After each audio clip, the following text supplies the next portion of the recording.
We've all seen this happen. A child sits at a desk, staring down at a worksheet or a puzzle, and they hit a wall. They throw their hands up in defeat. At this stage of development, children use these moments to evaluate their own abilities. They are observing their performance to decide if they are capable. When a child repeatedly experiences failure without support, that internal evaluation shifts. They begin to internalize a sense of inferiority that can stay with them long after the task is over. Common adult reactions, like telling a child to just try harder or calm down, target the outward behavior while leaving the internal frustration unaddressed.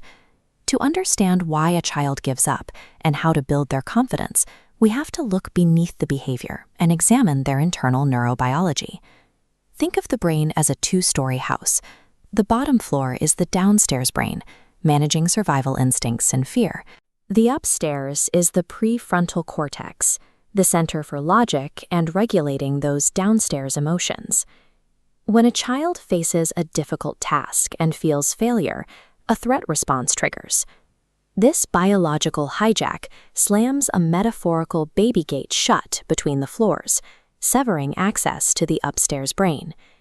In this state, a child is telling the truth when they say they can't do it.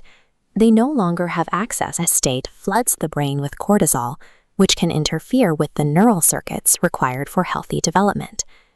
Because of this hijack, caregivers cannot use reason to reach a child in crisis. The logic required for that conversation is physically locked away.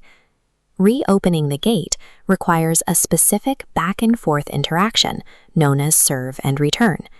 The first step is to connect. When a caregiver kneels down and validates the child's emotion, they soothe the threat response in the downstairs brain. This empathetic connection creates a sense of safety. Once the brain feels safe, it opens the gate and restores access to the upstairs floor. Now the caregiver can redirect. With the upstairs brain back online, the child engages their logic to practice the task at hand. Mastering this connect and redirect protocol shifts the child's brain from a state of threat back into a state of active learning. Skills like focus and planning, known as executive function, are not innate.